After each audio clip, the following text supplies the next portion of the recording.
आज हम लेकर आए हैं आप सबके लिए क्लास 9th का साइंस। साइंस सबसे पहले ये देखिए कि साइंस होता क्या है। साइंस का हिंदी क्या होता है? विज्ञान। अब विज्ञान कहते किसे हैं, सबसे पहले इसी टॉपिक पे हम बात करेंगे। क्या होता है विज्ञान? किसी भी वस्तु के बारे में सुव्यवस्थित, सुसंगठित, क्रमबद्ध प्रयोगों एवं निरीक्षणों के द्वारा प्राप्त ज्ञान को विज्ञान कहते हैं। किसे कहते हैं? किसी भी वस्तु के बारे में सुव्यवस्थित, सुसंगठित, क्रमबद्ध प्रयोगों एवं निरीक्षणों के द्वारा प्राप्त ज्ञान को विज्ञान कहते हैं। या एक डिफिनीशन और है, किसी भी वस्तु के नाम को विज्ञान कहते हैं। क्या कहते हैं? कोई भी वस्तु हो, अगर उसका कुछ ना कुछ नाम है तो उसे हम क्या कहेंगे? विज्ञान कहेंगे। जैसे क्या हमारे पास ये मार्कर है, क्या है? मार्कर। अब हम कैसे जानते हैं मार्कर है? इसके बारे में किसी ने इसका नाम दिया, इसके बारे में जानकारी प्राप्त की, तब से हमें पता चला कि इसका नाम क्या है? मार्कर। और यही नाम ही क्या है? विज्ञान है। तो सबसे पहले डिफिनीशन क्या हो जाएगा? किसी भी वस्तु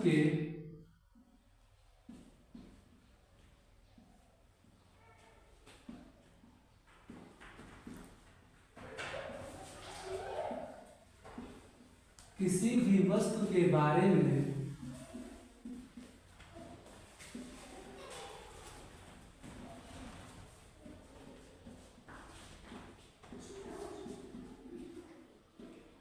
सुव्यवस्थित,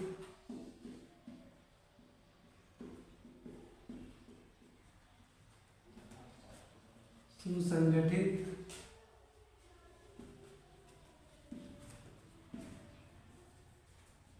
क्रमबद्ध,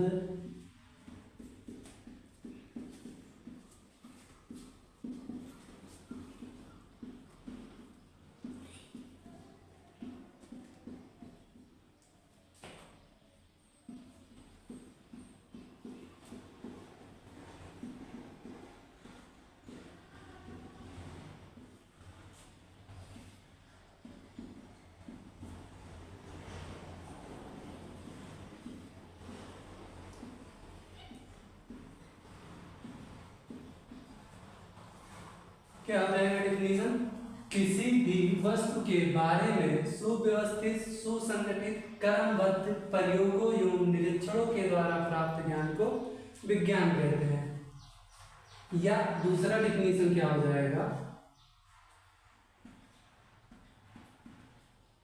किसी भी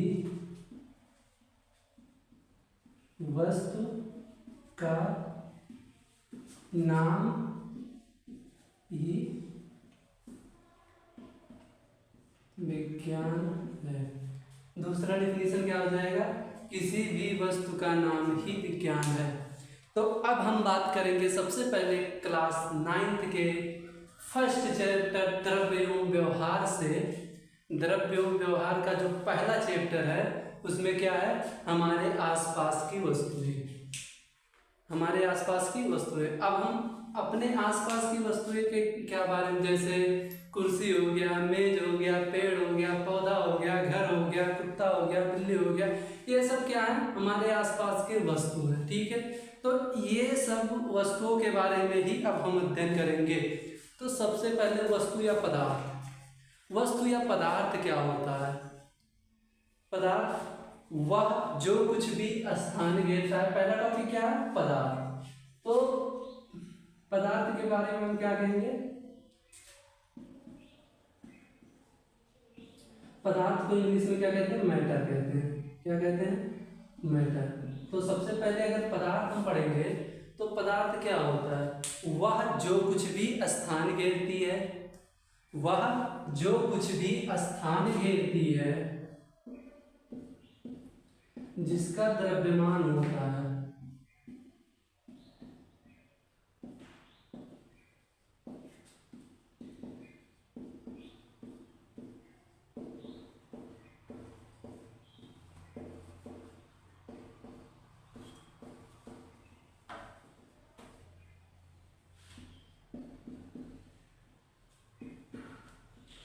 वह जो कुछ भी स्थान घेरती है जिसका द्रव्यमान होता है पदार्थ कहलाता है।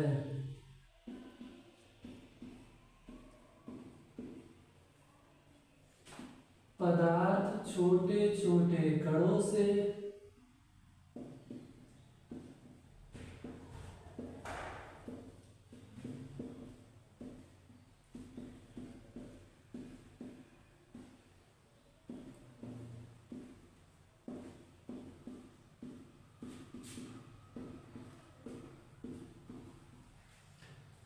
वह जो कुछ भी स्थान घेरता है जिसका द्रव्यमान होता है पदार्थ कहलाता है। पदार्थ छोटे छोटे कणों से मिलकर बना होता है। ये जो चैप्टर हम लेकर आए हैं इसको ये पूरा वीडियो देखने के बाद आप सबको किताब पढ़ने की ज़रूरत नहीं पड़ेगी। बस मेरा लेक्चर को ध्यान से पढ़ते रहना। और इसके बाद पदार्थ क्या, पदार्थ को इंग्लिश में क्या कहते हैं, मैटर कहते हैं।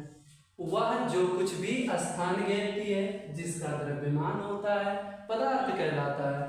पदार्थ छोटे छोटे कणों से मिलकर बना होता है। अगर ये वीडियो ध्यान से देखेंगे तो इस वीडियो के अंत तक ही आपको पूरा चैप्टर याद हो जाएगा। दोबारा पढ़ने की जरूरत नहीं है, लेकिन हाँ नोट्स एक बार कंप्लीट कर लेना। तो पदार्थ समझ में आ गया क्या होता है। वह जो कुछ भी स्थान घेरता है जिसका द्रव्यमान होता है पदार्थ कहलाता है। पदार्थ छोटे छोटे कणों से मिलकर बना होता है। अब हम बात करेंगे पदार्थ की अवस्थाओं की।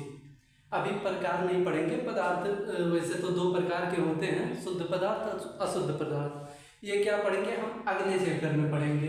इस चैप्टर में क्या है, पदार्थ की अवस्थाओं के बारे में दिया गया है। ठीक है, तो पदार्थ की जो अवस्था है वो सामान्यतः 3 अवस्थाओं में पाई जाती है। कितने अवस्थाओं में पाई जाती है, 3 अवस्थाओं में, ठोस, द्रव, गैस। लेकिन अब वैज्ञानिकों ने इस टाइम 5 भागों में पदार्थ की अवस्थाओं को विभाजित किया है। पहला तो ठोस, द्रव, गैस 3 यही है। 2 और अवस्थाएं जोड़ दी है इसमें। कौन से, प्लाज्मा और बोस-आइंस्टीन कंडेंसेट। क्या है, 5 है, ठोस, द्रव, गैस, प्लाज्मा और बोस-आइंस्टीन कंडेंसेट। तो सबसे पहले हम बात करेंगे ठोस। ठोस क्या होता है,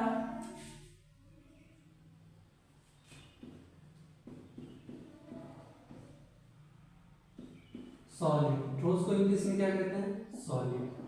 अब ठोस क्या होता है कि जिसका आकार व आयतन दोनों निश्चित हो। क्या हो, इसका आकार भी निश्चित हो और आयतन भी निश्चित हो।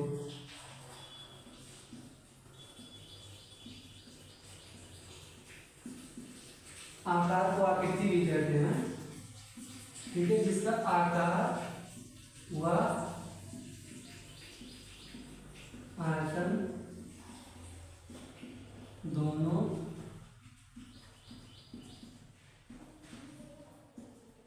निश्चित होता है।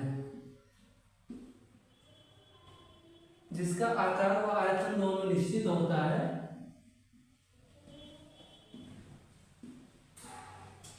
ठोस कहलाते हैं।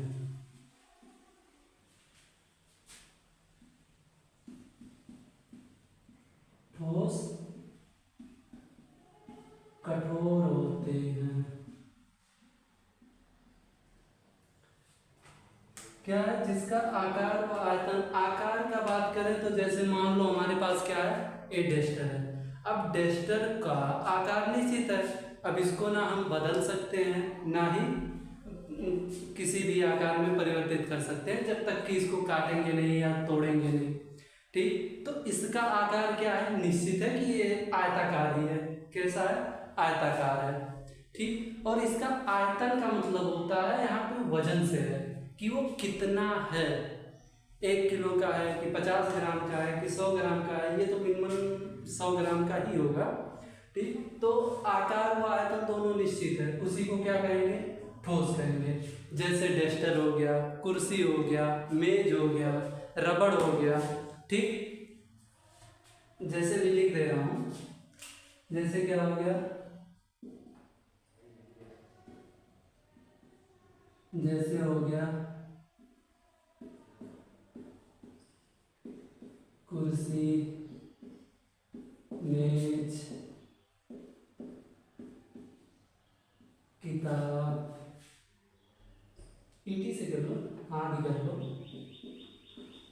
ऐसे बहुत सारे एग्जाम्पल हैं। बेंच हो गया, कुर्सी हो गया, किताब हो गया, ये पेन, ये डस्टर भी एक प्रकार से क्या है, ठोस है। बर्फ हो गया। अब हम बात करेंगे गैस की। किसकी? गैस। तो ठोस के बाद द्रव आता है ना, सॉरी, द्रव की बात करेंगे। तो द्रव क्या होता है? लिक्विड।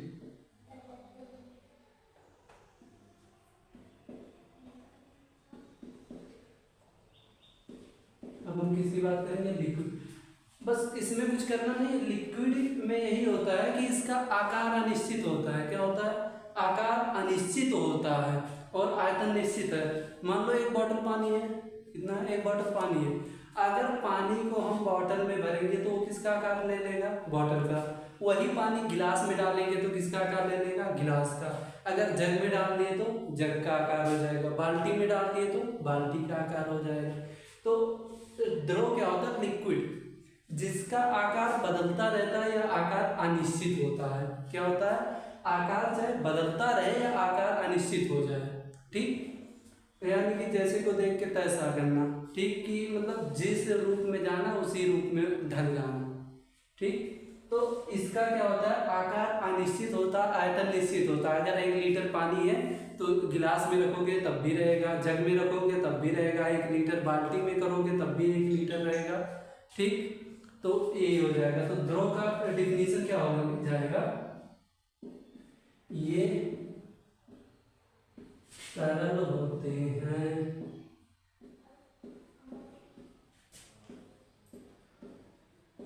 इनका आकार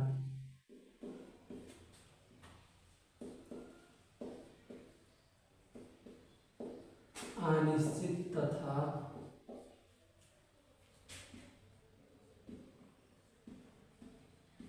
आयतन निश्चित होता है।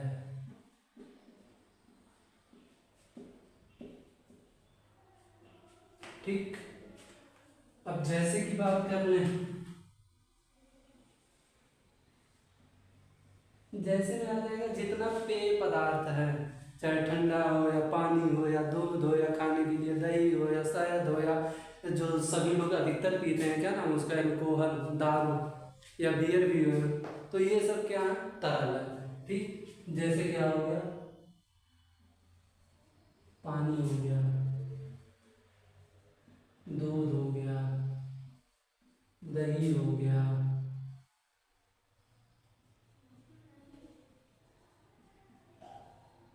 अल्कोहल हो गया। ठीक, आदि कर लो। ये कितना हो जाएगा? ठोस समझ में आ गया, द्रव समझ में आ गया। ठीक, अब आगे किसकी बात करेंगे? हम गैस की बात करेंगे। क्या आ जाएगा? गैस। अब गैस क्या होता है? गैस में दोनों का आकार व आयतन दोनों अनिश्चित होता है। यानी कि गैस का ना आकार पता है हमको, ना आयतन पता है। वो हमेशा स्वतंत्र समझ लो, वो अपने मनमोजिक है, वो जैसा चाहेगा वैसा रहेगा। हम उसमें कुछ कर नहीं सकते। ना उसका आकार निश्चित होता है, ना आयतन निश्चित होता है। ठीक, तो अब हम बात करेंगे, इसको लिखते रहना, नोट एक बना लेना, दोबारा किताब पढ़ने की जरूरत नहीं पड़ेगी। ठीक है, तो अब हम बात करेंगे गैस।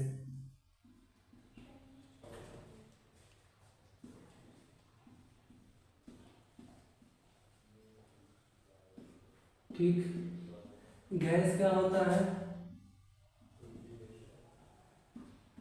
इसका आकार व आयतन दोनों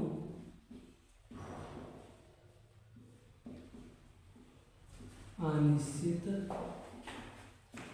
होता है। इसमें क्या होता है? इसका आकार व आयतन दोनों अनिश्चित होता है। जैसे